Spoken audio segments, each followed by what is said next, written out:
some questions to our panelists. Answer in 30 seconds or less, starting with Eugene. Wait, quick question to the audience. Who here has no idea what Agile is? Wow, so many people know Agile? Right here. Who here has no idea what data science is? Okay, I see a couple of people who don't know what data science is. Okay, so Eugene, in 30 seconds or less, what is Agile? Agile is the ability to adapt to a situation where the need arrives at the lowest possible cost. And what you speak? Agile is about mindset, thinking that to continuously expect and adapt to deliver business value to the customer. Okay, and let me now throw the question to Adam, someone from the data science spectrum of things. What do you think Agile is? So the sarcastic answer is Agile is a way for managers to blame technical people when things don't get delivered on time. That's my definition. Okay, so I hope that helps you guys get a better sense. Probably not. So next. Seriously, actually, Ivan's definition is very good of what Agile is intended to be. Yes. The intention is that you adapt to changes as they happen, as quickly as they happen, and you reduce risk in your development and delivery process by adapting to those changes more quickly. That's the goal. That's the goal. Yep. So the next question, answer in 30 seconds or less. In your own words, what is data science? But take a step.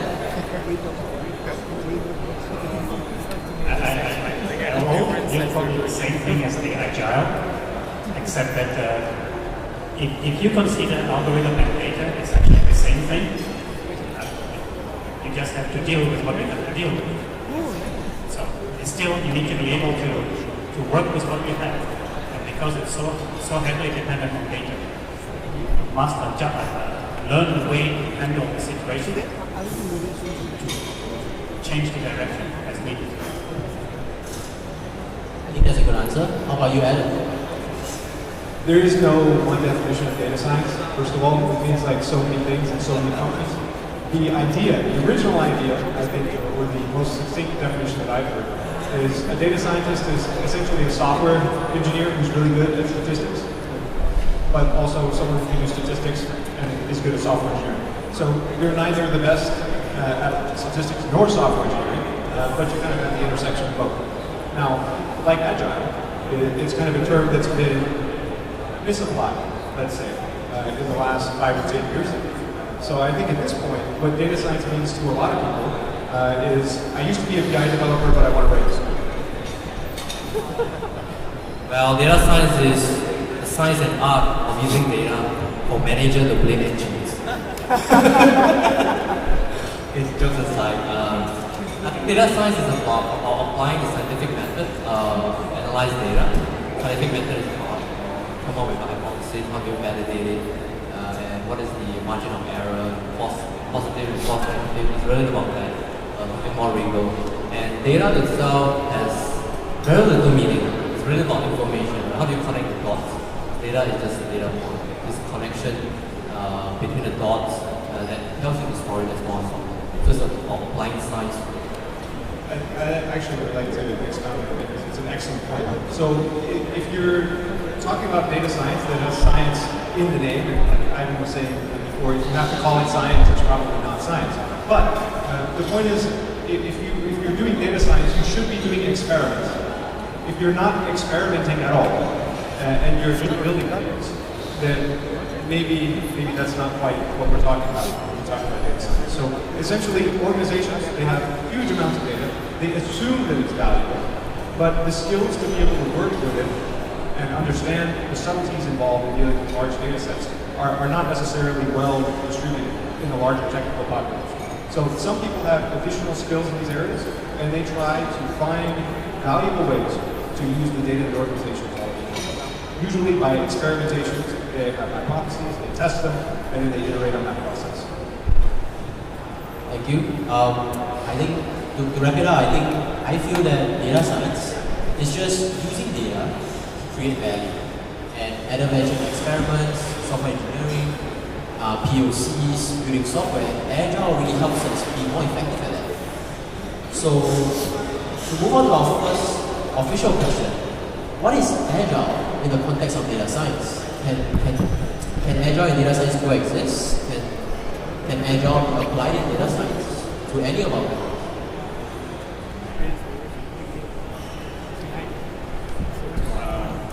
It's a big question. So let's say, what does it mean Agile context? Is it people using Scrum or something else? Whether you have a scientist on the team or something like this? Let's restrict to this context. In that sense, I think yes, data scientists should be part of the team, working on the problem, both from the exploratory perspective as well as implementation and pushing it into use. Because until you see it in production, you see it used, you do not validate what assumptions you have. So the question is, can they or do they coexist? Is that good? Okay, look. Well, if you think about Agile as a way of structuring a development process so that you're increasing delivery speed and reducing risk, then you can pretty much apply that to data. It doesn't really matter what it is. It doesn't have to necessarily be technical. And in fact, the roots of those methodologies don't come from technology at all, they come from manufacturing. So it's very much general in that sense. Now, where the pushback happens for data science people is they say, well, we're establishing new knowledge. We're learning new things, and so you can't put a process on it because this is creative. And if you put a process on our creativity, you're going to destroy it, and then we will no longer be creative. Now, I disagree with that very much. So anything you can do in a business, you're going to have to quantify. And I've helped a lot of companies set up data science teams. You have to be able to show the business why what you're doing is valuable. Whether you're a software developer, data scientist, it doesn't matter what you're doing. And I think actually Agile has a lot of good ways to do it, especially in terms of specifying processes, small units of work that are measurable, clear value to customers. Like that's a very natural fit. You can do that with data science teams, and you can, of course, establish quote-unquote Agile processes with data science teams. I don't see that there's a huge difference between that and what you would typically do with software projects. Yeah, definitely, just like the other two panelists. Yes, in fact, in Govtech, GDS, in our team, we use Agile with data science for most of our all our delivery as well. In fact, in GDS, we don't do any project using waterfall. So, yeah, speaks for itself. So as a quick follow-up to that, for the people who run data science teams here or who are part of the data science teams here, what are the one or two technologies or methodologies that you recommend that they should try out? What are the one or two things that they can do to take away from this panel? You don't want to advocate for Kanban or Scrum? Not going to touch that? Okay. So processes that you can adopt, one or two, that will make you more efficient, more effective, or both? Okay. Well, maybe we start with that. So there's a big difference between being efficient and being effective. I think like that's point number one. And some people will take agile methodologies, whether it's Kanban, Scrum, what have you, and they will use that to hyper-optimize and make efficient a completely ineffective project or process. So I would say like point zero, prerequisite. First, ensure that what you're doing is effective. Then when it comes to what can you implement, it goes back to the foundational stuff. Break things into very small units of work, reduce the risk by delivering in small pieces, and communicate more. Like those two things I think are the most important thing to do. And a lot of the agile processes that you'll see or that people will advocate for, like Kanban or Scrum, whatever, that's essentially what they're doing. Like on a fundamental level. They're breaking things down into smaller pieces and they're increasing communication. Now there are potential pitfalls there as well, but fundamentally I think both of those are very positive for any data science or software engineers.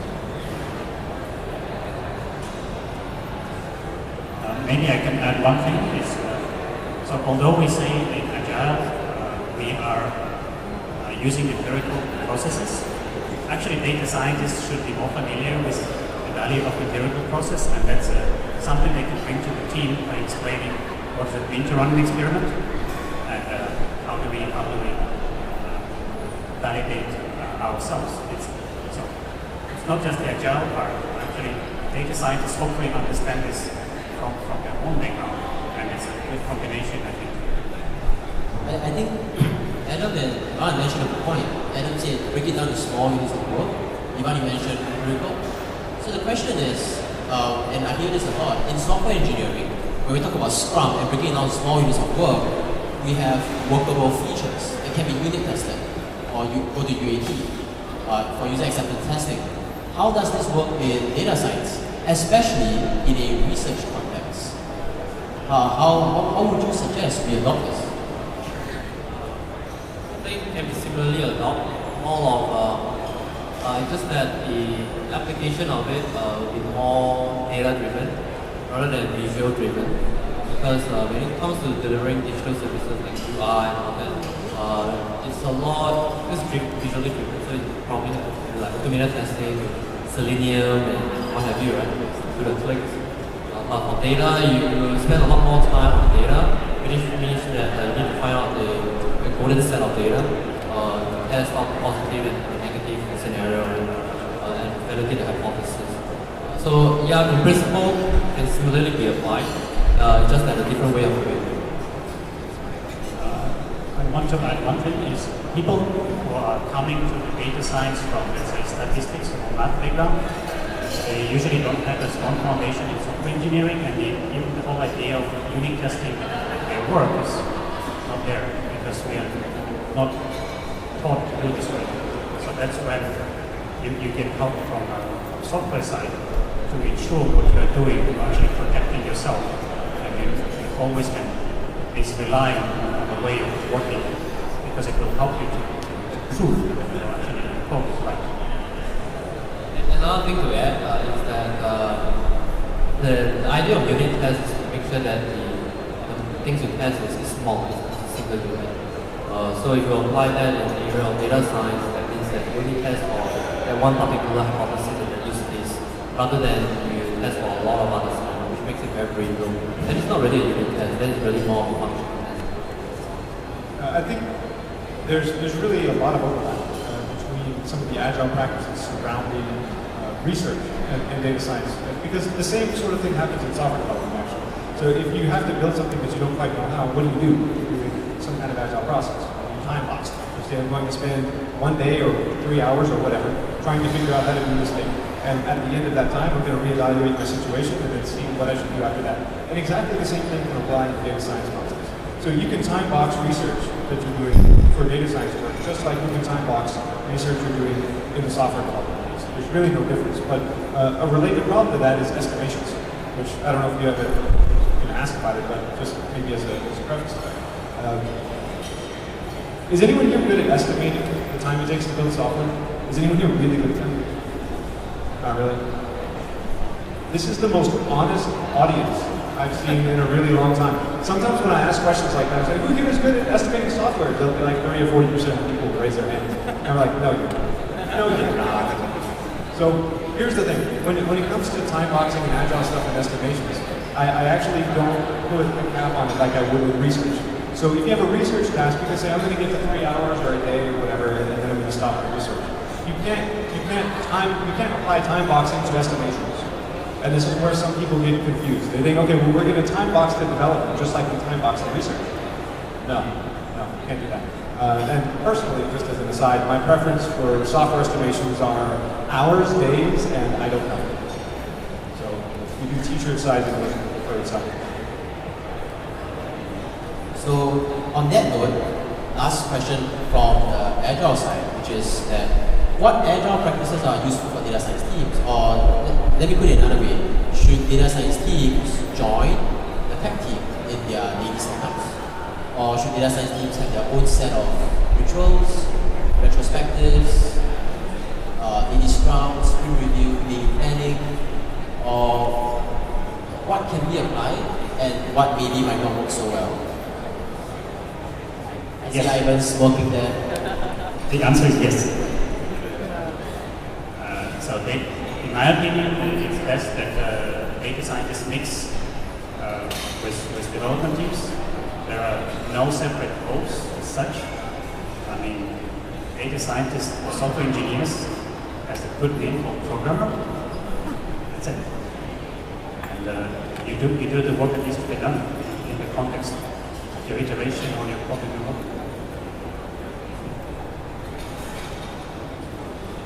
I'm good.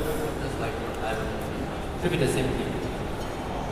I think it mostly makes sense for the teams to be integrated. The time when it might not is when you have a very small data science team and very large software development team, or some kind of mismatch like that, or when data scientists are working on a very specific product or feature that maybe doesn't apply in other areas of the business. But in general, the more you can integrate the teams and improve the communication bandwidth, the better off you are. And more generally, to your point, can you do agile stuff in data science teams and software engineering teams? I've helped companies implement agile processes for their marketing teams. I mean, it's completely unrelated to technology in that sense. So I would say data science or software engineering, it applies to anywhere in your business where you have some process you would like to create.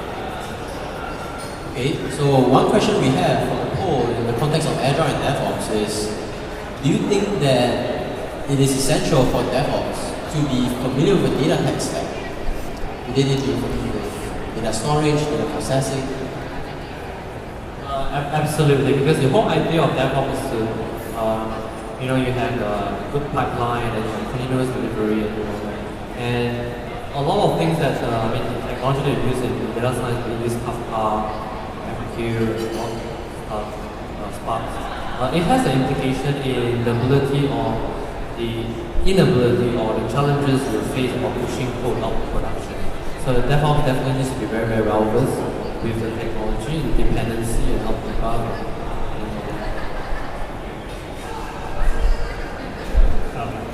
When we say that people should be like all developers or all programmers, it doesn't mean we can't have a more narrow interest in specialization. We have backend people who specialize in database optimization for a reason. They have this interest in skill. But at the same time, DevOps, infrastructure people, they should know things about disk access, caching, and things like this. So the same thing in data science. Disk access will determine the speed of processing, so you need to know why data is organized in a specific way. So in that sense, yes, you don't have to have deep specialization of data structure used in a particular project, but it's useful to know why things are organized in this way. So just so I have the right understanding, can you repeat the question precisely? The question is it essential for DevOps to be familiar with the data tech stack? Is it just unavoidable? So the first thing is DevOps is not a title. Just to make that really clear. So if someone has a title like something DevOps engineer, already I'm a little bit confused about what the company is doing, because the whole point of DevOps was cultural, not actually organizational. So it's the idea that developers would also do operations. That's the whole thing. So in that sense, there's no difference between like software developer and DevOps in the pure form. Although like Agile, it's quite different in terms of adoption from what it was intended to be. So I'm kind of with Ivan on this. There are people who specialize in things. So for example, I specialize in high-performance machine learning algorithms and models. That's my technical specialization. So if you need to make your system or your machine learning stuff run really fast, that's what I can help you with technically. That's useful in other contexts as well, but you can't expect everyone to be a specialist in everything. It's not possible. But should you have exposure in general knowledge? Yes. So if you're a data scientist and you have no idea about the differences between Redis and Memcache, you should know that. You should know the difference between single-threaded and multi-threaded software, caching strategies, memory allocation. These are things that everybody should know if you're working with high-performance technology. So in some sense, yes, everyone should have pretty good knowledge generally of different things, but I have no misconceptions that I will be as skilled in Oracle version whatever as the database engineer who only works on that for the last 10 hours for the last 3 years. So one question, as a data science lead, do I need to educate my data science team about writing test cases, containers, Jenkins, etc.? Continuous integration? Do they need to have some part of that, or can that be abstracted out? Yes, I already answered it partly. So in my opinion, yes, it's useful for everybody to be exposed to everything which is happening in the team.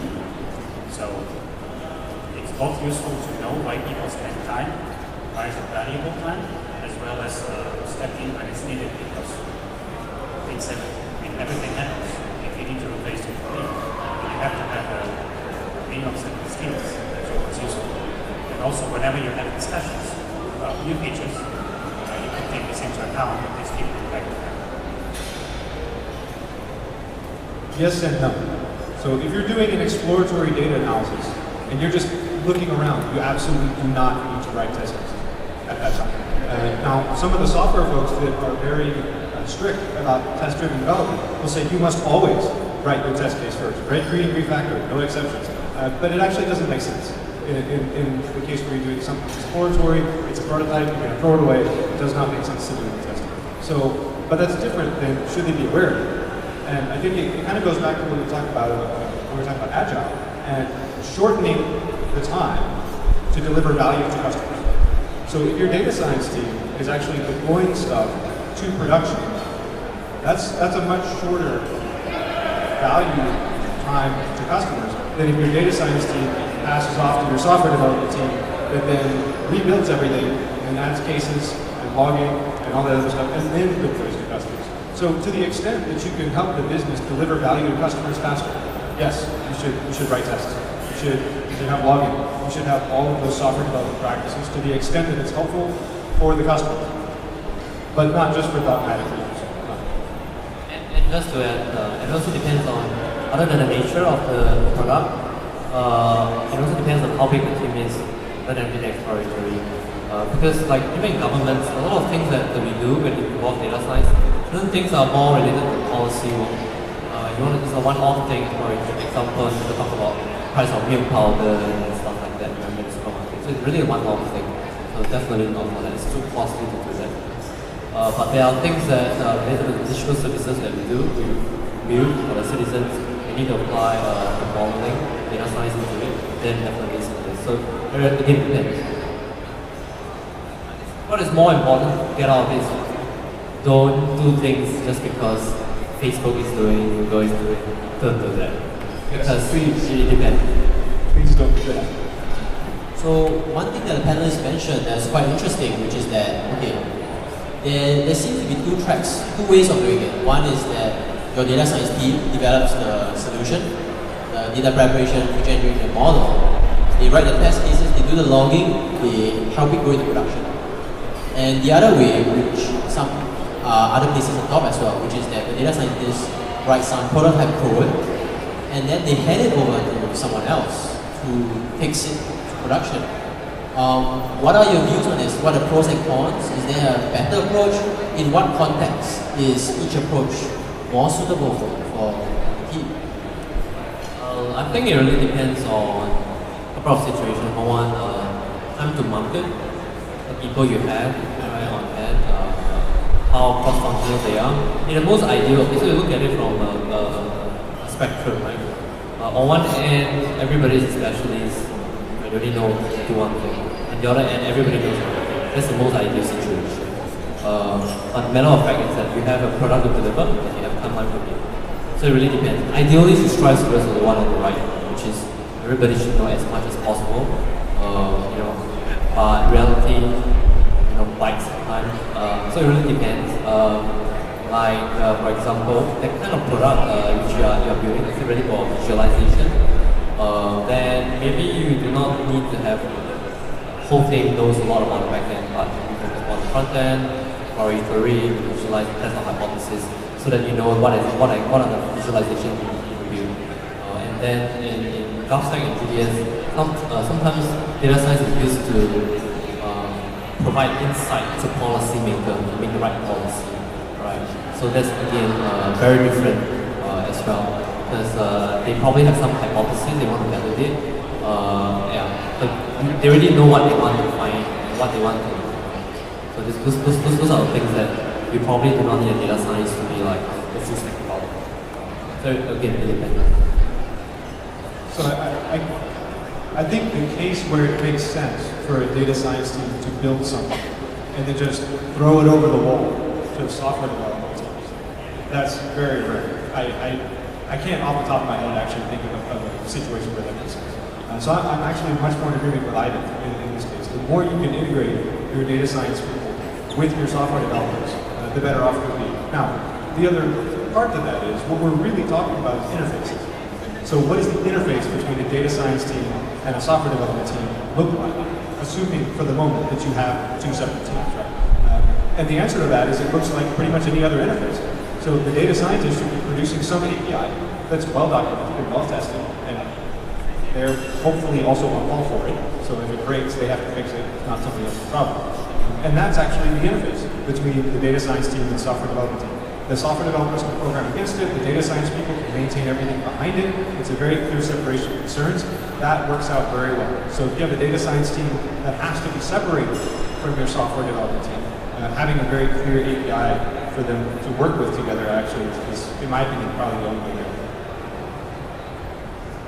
Maybe only one situation is in the context of traditional research model, when we do go, money and value delivery to customer is not the point. You want to move forward science so although it's also not good because we tend to go too far and too long without feedback in a pure academic world, but there are probably situations where we want to spend time without the constraint of delivery and value, deployment and value delivery to people who depend on this, because we want to push forward. In that sense, a dedicated team of people not following all the best of engineering practices. It makes sense. So on that note of not following the best practices, one question we have is, what does it mean to practice Agile? Is there such a thing as true Agile? So a lot of companies claim that they are doing Agile, a startup doing Agile, bigger company doing Agile. Are they doing the same Agile? Is one less Agile than the other? Is there such a thing as true Agile, or what is it? I think it depends on who you ask. If the person is trying to sell you maybe some Scrum certificate, then their Agile is like the first. But seriously, it's like, it really depends. As for me, I'm a practitioner. Practitioner means, you deliver real stuff, so it's not just a preacher. Then I would say that Agile is about how do you embody the mindset of basically three key concepts. Great transparency, so that you can inspect and you can adapt. Right? How do you have this mindset and bake this mindset into your delivery process? I think that itself is the core essence of Agile. Whether you look up Scrum or what have you, it doesn't really matter. And if you've been practitioner long enough, you tend to be more eclectic, right? You just pick whatever makes most sense for the team and gradually add in more practices as you go along. I think that is something that is more practical to implement in real life. So I don't know if anyone's read the actual Agile manifesto recently. I haven't analyzed, of course I haven't analyzed it in a long time. I remember, correctly if I have it wrong, but one of the main things is people over process, right? People over process. And so anytime you have some organization or a person or a certified Scrum Master or an Agile coach or a delivery agent or whatever the person's called, and they say you're not doing the real Agile process, like by definition you're actually violating the Agile manifesto. So if you say the manifesto is the real Agile process, then granted there is no process in that sense. And I think it reverts very quickly to the no true Scotsman fallacy. It's like, well, if you were a real Agile company, you wouldn't be doing that. So I don't think there's any true Agile. It's more of a cultural mentality. It's the pursuit of value, small increments, quick adaptation, change, risk reduction, all the things we talked about before, conceptual. But then going from that to say, well, I have this certificate, so I have it, it's a true Agile. Oh, I have this other one, so I'm just it's like, there's no point in that. There's no point in that. So, there is no true Agile? there's only alignment at a very high level values. But for each company, it will be, if they are serious enough about creating an environment where people are productive and happy working there, that will be their own process in the end. And that will allow them to continue indefinitely working in a sustainable way, generating value to moving forward. It really depends on who you ask. If you ask an external consultant to come and audit you, then they'll say, this is not real agile.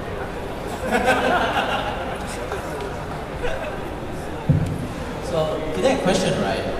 One question is, I don't do anything related. Okay, so this question, I think the panelists have answered somewhere in the middle. I don't do anything related to tech. Why should I care about Agile or Scrum? How can it help me? You can apply it in your financial planning. Like, for example, if you track what you spend on and all that, you do retrospective, like every 2 weeks, look at it, and then you, okay, maybe I should cut down on this, maybe I should do that, and then, okay, maybe I got this amount of surplus, I should invest. So it's about, again, like I said, 3 keywords: great transparency between you and your spouse, and then you inspect, and then you adapt accordingly. So as long as you keep doing this, you will get it. So the whole idea of Agile is do not let perfect be the enemy of good. I repeat, do not let perfect be the enemy of good. You're not perfect today, but it's okay. Gradually you get there as long as you inspect and adapt with great transparency. You truly yourself. Reality hurts sometimes, but you know, get real, understand what is it like, inspect and adapt, and make changes along the way. Not technical person, not agile, but I think the most important thing they can do is, I'm willing to learn, how can I help you?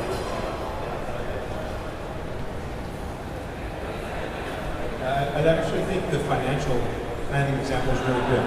And for anyone out there who has to deal with budgeting, which is always very fun. So I'm a technologist, but I work a lot with executive teams and boards, and they care a lot about budgets. And sometimes they'll start the budget process for the following year in like August. And they'll work on it for like 5 months, and it gets approved in February, and then they have like a little break, and then they do it all over again. And the budgets are always wrong. They're always wrong. And why are they wrong? Because you do it like 1 time a year, and you're estimating all this stuff, and you have no ability to adapt along the way. And so I actually think your example of budget planning, let's say, budget process is really good for people who are on the financial side. So CFOs, do finance stuff, it applies very, very well. I also have helped companies implementing marketing teams. So I'm not an agile coach or an agile person, but it's kind of like Ivan said, if you find things that help teams work well together, that's probably going to look something like what people talk about when they talk about agile. And if you find a team that already works really, really well together and delivers stuff to customers, it's probably going to look something like agile. So if you're working with a marketing team, you do marketing campaigns, for example, you may have a massive marketing budget. You don't want to take that whole budget, send it to one agency, and then just hope they do their job, right? You send them a little bit, do a test budget, so it works, you adapt, you change again. Like, it's really a more general approach. It's not technical, actually, in my opinion, at all. It's just a more process-oriented approach. So I'm going to ask you 2 questions. One from a hiring manager's perspective, and one from a job seeker's perspective. As a hiring manager, should I hire generalists who have experience in data science, agile, and production, or should I hire experts in data science and research and software engineering and agile, and just put the best of both worlds together? I'm sorry, Ivan. You shouldn't have a hiring manager. Let the team hire. That's actually an interesting point. And there was one company I helped, actually. We did something like that. So they were having difficulties in hiring. And I said, okay, when we bring people in, people will not be hired into a team. They will be hired into the company. And then they will spend time with all the different teams. And the team that they like the best is the team that they go to. Which is actually interesting, because then the teams start competing to hire the people. They want to have good processes. They want to have good products. They want to have good code base. They want to have good work processes. And it works very well. So in that sense, the team was hired, the person and the person was choosing the team. It actually can work really well. Now, most companies are absolutely way too afraid to do this. because it seems totally out of control, and a lot of people don't like that. But it actually works very well. So to your point, how are you finding these people that you get to choose which one you hire? It's like, would you hire the agile data science expert or the software engineering other expert?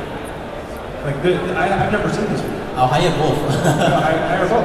Like, it's really like that. If you can find good people, just hire them. Like, it really doesn't matter. Because if they're good at what they do, they're open-minded and they're humble and they're willing to learn, then whether they're more from the agile side or they have a little more experience with some development process or what, like, they'll pick it up. It's really not the end of the world. So I'm a firm believer in hiring curious, tenacious, dedicated people and then helping them solve problems. Much more so than looking for like very specific checkbox kind of stuff. Fully agree with them. Number one, I don't believe in hiring manager as well. Even though the HR will call me a hiring manager, and I always say I'm not a hiring manager. Seriously. So in my team, in my organization, my team, the team actually hires themselves. Alright. I can give you a brief run through on how the hiring process is like. So first of all, candidates will have to finish coding challenge, right? Offline coding challenge. Then depending on the score, the feedback, and see if they can improve the solution. And then after that, we get them in, do a pair programming with our developers. I think that's the best time to ascertain the train of thought, how they articulate the solution, whether they have a first solution syndrome, like Google search, first result, okay, that's it. So that's not good. So these are the things that we watch out for. And then the team will have a lunch session with him, right? To find out whether he's somebody who's fun to hang out with, is fun to work with, we really enjoy working with his culture fit and all that. Before coming to me, but it was more administrative stuff with HR. So and also to the point on the experience part, actually I feel that in tech experience is really overrated. When you hire somebody in tech, right? Hire somebody for learning agility. I cannot overemphasize this. Hire somebody for learning agility. Because in tech, things come, things go very fast. Alright? Things become legacy, obsolete the moment you hit the save button. So what you need are people with high learning agility. One of the way we assess a senior developer, so-called experienced developer, we give him something that in the language that he doesn't know, and we want to assess how fast he can ramp up. I think that is one experienced, good senior engineer bring to the table because of his experience of dealing with various problems or solutions of programming languages and platform, different paradigms, different way of thinking. So his cutting edge, his competitive advantage is the ability to pick up things real fast. Right? That is the competitive advantage. So it's not really about the years. You don't hire people because of years. You hire people because it's ability to pick up. But at the same time, you have to balance that with reality. Because you have a project to deliver, you have a timeline to meet. What if it is a fresh team? Then you may need to hire somebody with experience to seed the team. Right? To seed the team because it's a fresh team. If not, if it's a mature team, always go for somebody with a higher learning agility and someone else with just years of experience. Just to add, in the discussion between generalist versus the main expert, you cannot avoid the question of soft skills. No matter what, that's why you actually want to have people work as a team. It's not a 1 hour thing. Let them do at least one day and see if they match up. I think those are great responses. I've learned a lot about how to hire better. So now, from the flip side of things, I'm a fresh graduate seeking an entry-level position in data science or tech. What can I do to demonstrate to you to hire me? There are a couple of things you can do before you graduate. Okay, I've graduated. Oops. Okay, I believe you might have some internship with our company, so you kind of know how good you are, great person to work with. Other than that, if you have a great portfolio, open source, project and all that, I think that is very, really helpful as well. If not, then in GDS you have to go through the typical hiring process, like coding challenge, pair programming, and so on and so forth.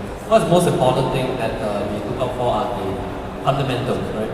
The think some of you all who attended the Stack conference this morning, Social made a very, very good point about that, like buzzword, AI, blockchain, cloud, data, whatever. So every other few years there will be some new things coming, chatbot, this thing comes and goes, but the thing that always stay remain the same are the fundamentals of computer science, right? Data structure algorithm. Those are all the things that we assess to make sure that the person has solid grounding so that it can build on top of it.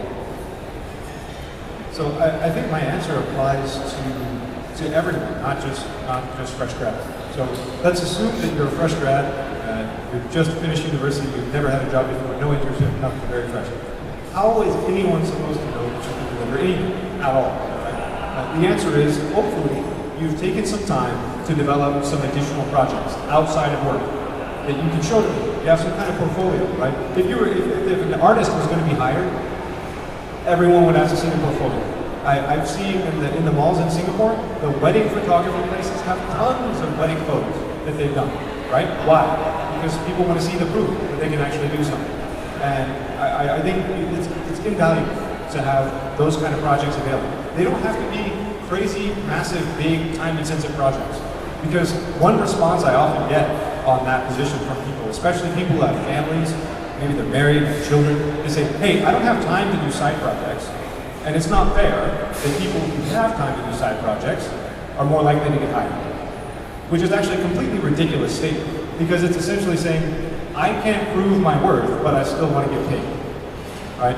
So I think it's critical to find the time to do some small projects so that you can show people that you can do valuable things. And if you can't find the time to do those projects, that's a very different problem. So I mean, the best example I have is I had an acquaintance who had 3 kids. 2 of them were twins, and they were all under 5. And he spent a couple hours on the weekends, like in the evening, after the kids were asleep, and that's sort of when that person found a little bit of time to work on side projects. And it doesn't take very long. It's not as though you have to spend 10 hours a week doing it. If you just spend an hour or 2 a week, you'll have a portfolio that you can show to them. It doesn't have to be extensive, but you have to have something, right? Because, like, I don't know if anyone here has gotten married recently. If you got wedding photos taken, would you have hired a photographer that had no portfolio? Like, of course not. So we understand this intuitively in other industries, but I think for some reason when it comes to technology, people think it should be different. And it's really not. Just be able to show that you can do valuable work, and there will be no issues getting hired. No issues. So if you can combine this with taking 3 to 6 months off and go traveling, just because you've never had since your primary school until you graduated, you will have even less time afterwards. Getting out, seeing the world, and not just doing tourism, but spending some time, like 3 months living in a different country, is extremely valuable for the rest of your life. One thing kind of on that topic that I forgot to mention. So one of the reasons that having these projects are so important is because you get to communicate them to other people. You get to write about them, you get to speak about them. And it gives you an opportunity, kind of like I was saying, to demonstrate the soft skills that you have. And you should be able to write very well about the projects that you did because you did them, right? So whenever you're doing this work, whether it's at university or the projects or fun stuff that you're doing in the evenings or on the weekends, make sure you write about it, put it on a web page somewhere, because at the very least, it can also show people that you're good when it comes to written communication. And I completely agree with Ivan. It's a very underrated and sort of underappreciated skill in technology industry generally, but I would much rather work with someone who's, let's say, 60th percentile technically, but really good communicator, than someone who's 90th percentile technically, but subpar communicator. Like, that person who can communicate, they'll be able to work with teams, they'll be able to actually work faster because they can more accurately communicate their thoughts and intentions. So while you're doing these technology projects, don't just see them as an opportunity to demonstrate your technical capabilities, use them also as an opportunity to demonstrate your communication capabilities. Absolutely, just to add, this is exactly why some of you all have asked me after attending today's conference and things like that. In government, why do you use a lot of open source products and stuff? And I always encourage team members to write blogs for this reason as well, because other than they providing value to the organization, to the nation, I would love to invest in that. Absolutely. So the things that we develop like apps, which was talked about during the conference, or even like Terraform by Eugene, all these things are open source, and why do they write blogs about it? Because again, it's really about investing in the next generation, in our young engineers as well. It's very, very important. So if you can find a good employer, a good team, right? It's a shameless plug, by the way. So we are hiring, right? So if you like open source development, we are hiring. Thank you guys. So I think that's all the questions we have from the poll. Any questions from the audience? Just raise your hand and I'll run to you. I'll wait. Come on. Okay. Hello everyone. Yeah, I would like to ask how to manage an outsourced data science team. As one part of the task, as a PO, product owner, you would like to have a well-planned budget, a well-planned time box. But on the other hand, we know that data scientist is an endless project. You have to go on and on. It's like a research. There's no predefined or well-defined time box. So how to solve these kind of conflicts? So it depends, again, if you what kind of context you are. If you have a team of people who are hired to clean up the data because it's so known, it's so noisy, and it's well containerized, you can do it. It's generally a very bad idea, just like outsourcing your testing is a very bad idea. So don't do it. Try to bring it either in-house, or if you have an outsourced team, the team should be full-featured team. I kind of agree with that. I think the first question is, why do you need a data scientist? And I actually gave a lecture in Singapore, I think it was a couple of years ago, and I think it was called Stop Hiring Data Scientists. Just stop it. Because so many companies are hiring data science people to do work that software developers are really great at doing. And I have no idea why. I actually still haven't figured it out. So the first point I would make is really ask whether or not you need to hire data scientists in the first place. Because just like Ivan said, and they're going to be cleaning up data, please don't hire data scientists to do that. Please don't do that. They will be very frustrated, they'll probably quit, and it won't be nice. So I guess the first question is, maybe you can have some people that are already working with you work on that project. Then you don't have to worry about the outsourced team, because regardless of whether you're working with an outsourced team with data science, software engineering, whatever, you have all the same difficulties, right? Communication overhead, low bandwidth, they're remote, maybe people have to travel. It's very difficult. So if you have software developers that you work with that actually can take on this work, that would be ideal. Now, the other part to that is maybe they can do it, but for some political or prioritization reason, they're not allocated or able to be allocated to that kind of work. That's actually a very different problem. So that has really nothing to do with data science. That's more about the politics within the company and kind of the communication. And like Ivan said, like that communication and politics issue, that's much harder to solve than the data science issue. Unfortunately for you, as a PO, you're kind of stuck, right? Because you have something you have to build, you have a budget. So do you have software developers you can work with? Or no? You don't have to. So you have to use an outsourced team, and they have to be data scientists. Wow. Come talk to me afterwards. I'll round up some data science people. We'll get that helped out. Somebody made a budgeting mistake somewhere along the way. I don't have much to add to what they just mentioned, other than to answer the question. Why is there such a situation? Because I call this role and title inflation, right? Because it's the hottest title on the block. So that's why if you don't put like data scientists, nobody's going to come and apply. So one of these days you're going to see like AI engineers, and then you have like blockchain engineers, maybe chatbot engineers, and whatever there's trending. Any other questions? I see one in the back.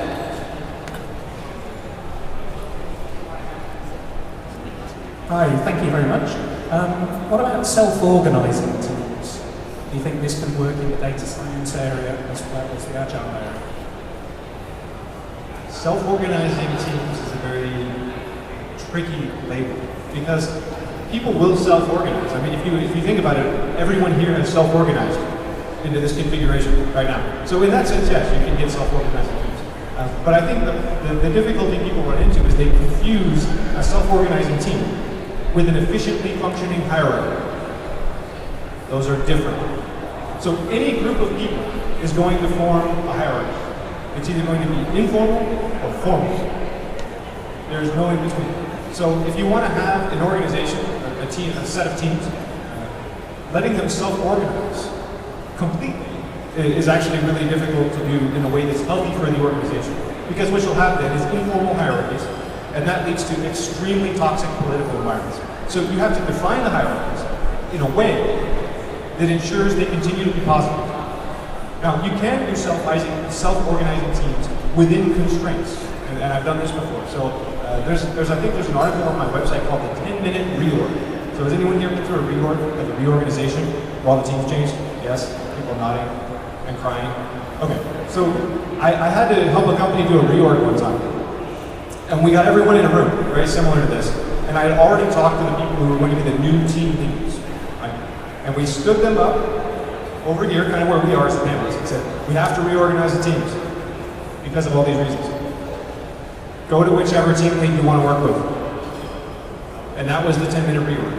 And it worked really well. So in that sense, they were kind of self-organizing. But it was within a structure that was actually healthy for the broader organization. So I think you can do self-organizing teams, but I think you have to really differentiate between self-organizing teams and chaotic, implicit hierarchy. That's really bad.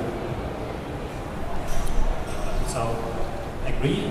The self-organization, or we can also call it self-management, it can only happen within the constraints and driven by a well-defined purpose that people share.